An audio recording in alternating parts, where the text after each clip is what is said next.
আসসালামু আলাইকুম গাইজ, আপনারা সবাই কেমন আছেন? আশা করছি সকলে ভালো আছেন। আমি এখন বর্তমানে অবস্থান করতেছি আমাদের আম বাগানে। তো আপনারা দেখতেই পাচ্ছেন এইরকম ছোট ছোট আম বাগানে কি পরিমাণ আম ধরছে। তো আপনারা দেখতেই পাচ্ছেন। তো এই আমগুলা এখন আমরা সংগ্রহ করব, যেহেতু আমগুলা প্রায় পরিপক্ত হয়ে গেছে। দুই একটা আম শুধু পরিপক্ত হয়নি, ওইগুলো আমরা রেখে ছোট সাইজ আমগুলো রেখে যেগুলো বড় বড় সাইজ এবং পরিপক্ত আম সেগুলো আমরা পেড়ে নেব। তো দুঃখের বিষয় হচ্ছে এই আম বাগানটি হচ্ছে আমাদের বাড়ির পেছন সাইডে। তো এই সাইডটা আমরা ততটা খেয়াল রাখতে পারি না, যার কারণে আশপাশের ছেলে পেলে বা আশপাশের যে সকল মানুষজনগুলো আছে এই আমগুলো প্রত্যেকবারই পেড়ে পেড়ে খেয়ে নেয়। একটা দেখুন গাছ, এই আম গাছটায় কি পরিমাণ আম ধরছে, ওই পাশে একটু দেখাও, ওই পাশের আম গাছগুলাই কি পরিমাণ আম ধরছে। তো এরপরেও আমগুলা হচ্ছে আমরা পাই না আর কি। তো যখন প্রত্যেকবারই না পাই, এবছরে ভাবলাম যে একটু আগে আগে আমরা আমগুলা পেড়ে নিই।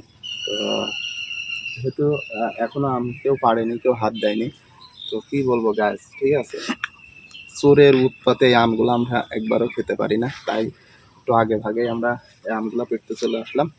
তো দেখুন আমরা কিভাবে আমগুলো সংগ্রহ করি। এত সহজ, একদম নিচ থেকে আমগুলো পাড়া যাচ্ছে গাছ। গাছ নিচ থেকে দাঁড়িয়ে দাঁড়িয়ে আম পাড়া যে কতটা মজা, সেই ছোটোবেলায় আম পাড়ছি গাছে উঠে। তো এর মধ্যে আর কখনো আম পাড়া হয় নাই, তো হঠাৎ করে ভাবলাম যে আমগুলা প্রত্যেকবারই চড়ে খেয়ে যায়, তো এবার একটু আগে ভাগে আমগুলা পেড়ে ফেলা যাক। তাই আর কি, আর দেরি না করে কাজে লেগে পড়লাম। আর আমি যেহেতু সবসময় দোকান নিয়ে পড়ে থাকি, তাই বাগান হোক এবং আমাদের ফসল ফলা দিতে কি হচ্ছে না হচ্ছে আমি দেখার সময় পাই না। আজ আমি যখন বাড়িতে আছি, যেহেতু ঈদের সময় 2-3 দিন দোকানটা বন্ধ রাখি, আজকে যেহেতু বাড়িতে আছি হঠাৎ করে মনে পড়ে গেল আজকে আমগুলা পেড়ে ফেললেই হয়তো বা ভালো হয়। তো তাই আর দেরি না করে ঝটপট চলে গেলাম বাগানে গিয়ে আম পাড়া শুরু করে দিলাম। আপনারা দেখতেই পাচ্ছেন। তো আম গাছগুলা যেহেতু ছিল সবই ছোট ছোট, কিছু কিছু আম মাথায় ছিল একেবারে, লগা দিয়েও হাতি পাচ্ছিলাম না, তো যার কারণে আমি আম গাছের মাথায় উঠে পড়লাম। তো আপনারা দেখতেই পাচ্ছেন আমি অনেকদিন আম গাছে উঠি নাই, ওইটুকু উঠে আমার থুড়া কাঁপতেছিল, আমার মনে হচ্ছিল আমি আম গাছ থেকে পড়ে যাব, আর নিচের দিকে তাকালেই মাথা ঘুরতেছিল। তো আমি অনেকদিন গাছে উঠে নাই, যদিও গাছ অনেক ছোট, এরপরও ভয় ভয় লাগতেছিল, এরপরও মনে হচ্ছিল ডালগুলো যদি ভেঙে যায় তারপর পড়ে গেলে কি হবে আমার।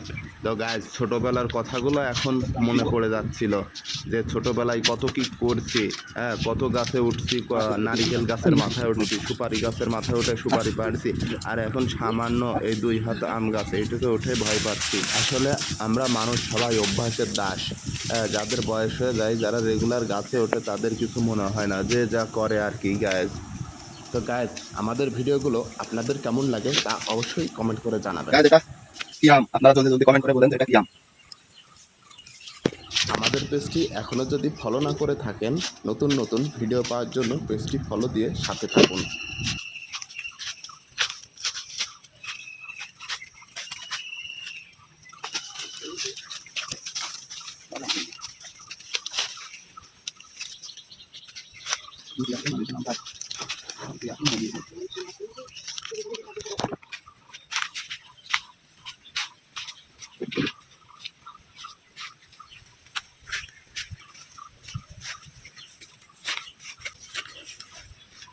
গাছ, এই মাটিতে দাঁড়িয়ে আম পাড়া কতটা মজা।